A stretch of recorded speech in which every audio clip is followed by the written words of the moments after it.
Welcome, my friends, to Inside the Minds of Authors. I'm DC Gomez, and I'm thrilled you're joining me today for a fun conversation with a passionate author.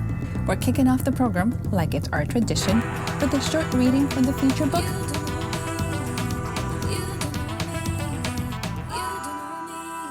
I hope you guys enjoy it. Let's get started. My name is Jerald Kasimov, and I'm the author of Altered State of Affairs. I'm going to be reading from chapter 31 at the end and beginning at chapter 32. Just to set the scene a little bit, Stephen is an Army Ranger who's been assigned on a mission to extract a Russian scientist who defected and is hiding in the Pyrenees Mountains in France. So he and his team go to the mountains. They think that the defector's in a cave, and intelligence sources have revealed that Stephen needs to find a doll, an eyeless doll in a mausoleum, and this doll holds the secret to where everything is going on. So entering the first trip is a frightening experience. Very appropriate that there are 13 on this Friday, not to mention I'm desperately seeking someone's toy. This is what horror films are made of, or nightmares. Vandalism and theft are apparent. Things look disheveled. Nothing of value remains. No silver, no jewels, antiquities. Nobody wants an old doll except me.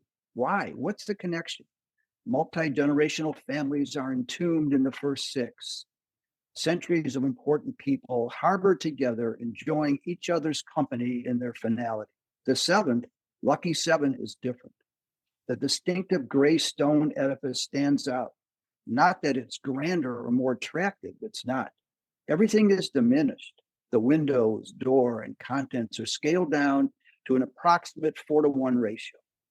A minuscule dinner setting with delicate chairs and table ensemble awaits a little girl to serve her guests. Unfortunately, that will never happen.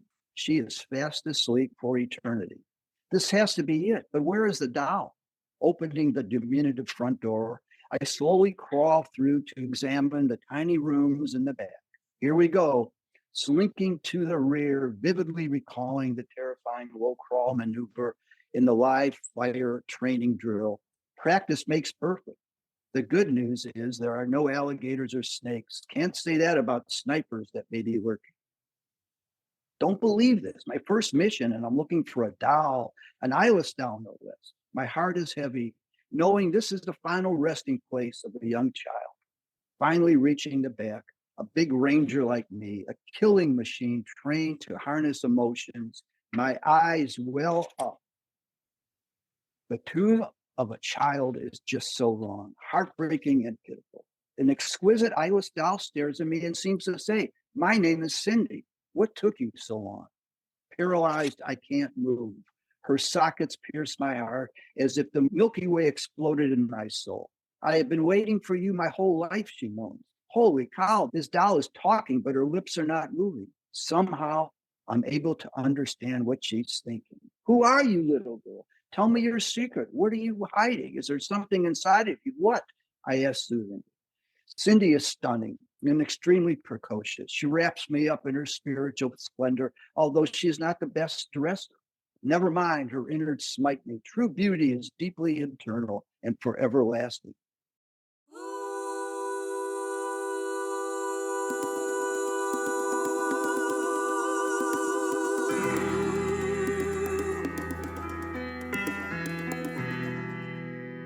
Hi, everyone, and welcome back to Inside the Minds of Authors. I am so thrilled you guys are joining us today. We have a fabulous author with us. Hope you guys enjoyed that reading as much as I did. You guys know I have questions, so we're going to jump in. Before we do, if you're new to the podcast, go ahead and subscribe. You don't want to miss a single episode. We hear new authors every Monday night, so you don't want to miss out. And we're ecstatic that you are joining us. And if you have some time, go ahead and give us a review. Share with your friends. We're always better when we're growing together. So let's jump into Mr. Jerald. Hello, dear. How are you? Hello there. Nice to be here. Nice to see you. Nice to be on the show. It is a pleasure to have you. I have questions. I want to jump in because this is very intriguing. I need to know, what is this book about and where did this idea come from?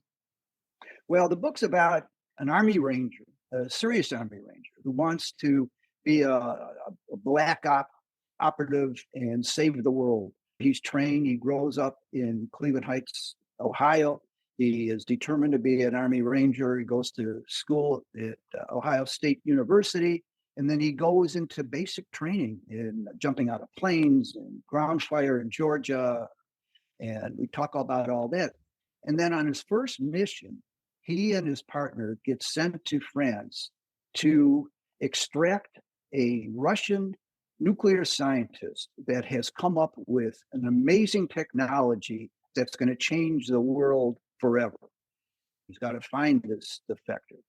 And the saga leads him to the Pyrenees Mountains in a cave. And he has been told by his intelligence and intelligence from around that area that work on our side that there is a doll hidden in a cemetery below the Pyrenees Mountains that holds the secret to where this defector is. And so his purpose is to find this doll. So that's where we're at right now. And it's a multi-layered plot. In one sense, it's got realism, it's got fighting, it's got terrorism, it's got love. And in the other sense, it's got a spiritual doll that talks to him and knows what he's feeling. She can't see, but she understands what he's saying. And she's like from afar. It's all in the eye of the beholder. Is Cindy real? Is she an alternate to Stephen? Is she from a different metaverse? We don't know. In the eye of the beholder, the reader or the observer, or if it's an art, has their own opinion. It's so what is going on? Nobody can tell you, and nobody can say for sure when a piece of art is exhibited. Five people may have five different interpretations of what that is. I have a website, a blog, and I describe my feeling of writing. I am a prancer. I'm not a plotter. I have no idea where I'm going when I start the book. And I go where my characters take me. When I started, I didn't know that Cindy was going to be part of this book. Now, Cindy is a doll, a real doll, that belongs to my wife. And my wife would say to me, Cindy has a spirit and she looks inward. Even though she has no eye, she can see. And she'll be watching over you, taking care of you and protecting you. So my wife has told me this for years. And I started writing this book, and all of a sudden, Cindy seemed to be talking to me.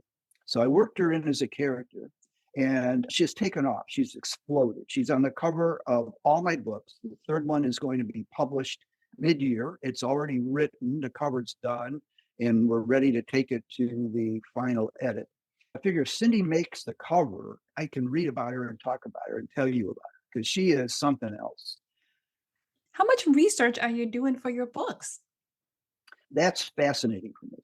With the internet and the way you can research anything in the world, you can research images, you can walk down a street in a foreign land, you can say, I want to go to this restaurant, look at the menu, you can walk in and see pictures. So that's how I did most of this. I've been to France and I've seen the Pyrenees and stuff. So I had a mental image of what this was about. But the internet has just blown me away. What you can do, where you can go, how you can feel, you can get other people's reactions. When Stephen was going through basic training, they jump out of planes, they do this helo dunker where they have an artificial helicopter flipped over in the water. I interviewed people that had gone through this, that have actually done it, and they loved the way I wrote about it. You go to YouTube and see the actual demonstration. You can see the live fire drills where they go through training. So Stephen had to go through all this. But then he falls in love with a woman named Avra, who's also a Black operative. And then Cindy appears in the book and takes them to places that he had no idea about. So I'm having a ball with this. One of the best parts is that my son Eric is my publisher, and my wife Terry is the artist that did all the cover thing graphics for the book. And to my grandchildren, because they're so adept at computers, they did the super graphics with getting everything meshed together. An app called Procreate on an Apple system. So it's been a family affair, and I've loved it. Absolutely. Yeah. So, I mean, how much golf can you play? I play the guitar and I did that, but I'm not that good. So I love to write. I write every day. And even if it's bad, I write. Even it doesn't matter. I write and I'll edit, and then I'll go back and do research and I'll write some more. Tell me, how has this transition gone from going to being a business owner, a dentist, to now being a writer? What's been the biggest challenge? Well, the biggest challenge was to occupy my time. I was always scheduled. People scheduled me, or I had meetings scheduled. I was very structured. I knew when I was going to do this and that and everything else. Now I have to have self discipline. I have to set aside time where I'm going to write, but I love doing it. It's a way of life for me. I have much more energy in the morning, and I get up and it's quiet and I start to write. So, number two, Dixon Ticonderoga pencil has come into my life. And I walk around with pencils and legal pads and write wherever I am. I can go to the outside, I can go to the park, and I sit down and write. And I'm not a very good typist. So once I get like 10 pages of things written on the legal pad, I'll go to my computer and I use voice recognition to input the data into the computer. And then once it's in the computer, then I can edit it much better. And I go back and forth. I'm so proud of myself, which is silly, but I'm proud of myself that I was able to do this. And I can't wait to write the next book. And so three are written. I've got the ideas for the fourth. I've got the beginning already done. I've had the great fortune of utilizing a developmental editor who helped me a lot in the first book. He would tell me things like set the scene better, make it so that if I'm the reader is standing next to you and knows exactly what you're seeing, knows exactly what you're feeling. There's a breeze if the sun is out, how you're feeling, what you smell. So setting the scene was important. So he would tell me, well, you need to set the scene better. Or he would say, you need more tension. You've got to drop some hints. You've got to make the reader want to go to the next page, that you can't wait to get to the next page. So that was great. He is a college teacher, and I have had other editors. So doing this has made me feel like I've gone back to school. I was always taking science courses and all this stuff, which I love, but I never really took really advanced writing courses. I did all this stuff I had to, but this is like opened my brain and given me energy. And I love it. I just love researching. I love talking to people about this, asking people. I love the fact that you embrace the process and took it as a student and let yourself be taught and let yourself learn about it, which is awesome. And there's nothing silly about being proud of your books. Trust me, it is a journey and it takes a lot of work. So you should totally be proud and celebrate it. Absolutely. So tell me, as you're going through this process and you're publishing these books, what advice would you give to an up and coming author who's going, where do I start? Well, if you start is take pencil to paper or take pen to paper and just start. It's like if you want to go out for a run, you've got to put your sneakers on first, then open the door and then go. You just have to start writing. And a good way to start writing is to start writing your story, write about your experiences, write about your childhood, write something about how you got to where you are. Even if it's a journal or a diary, there's something to do to write and then expand on that. To write anything is great. That's why I continue with my blog. I write about writing, I write about life, I write about Cindy, whatever. But you have to write. You have to write. You've got to embrace that, rewrite it, and look at it. And I talked to my wife. I mentioned she's an artist, and she'll constantly won't be sure when a certain painting is done. But at some point in time, you've got to ship it, as they say. You've got to move on. And so when is that going to be? Well, when that's going to be for me is when I look in the mirror and I see that guy in the mirror. If that guy in the mirror looking back at me is happy with what I've done, then I know it's okay. So that guy in the mirror is a reflection of what I'm thinking.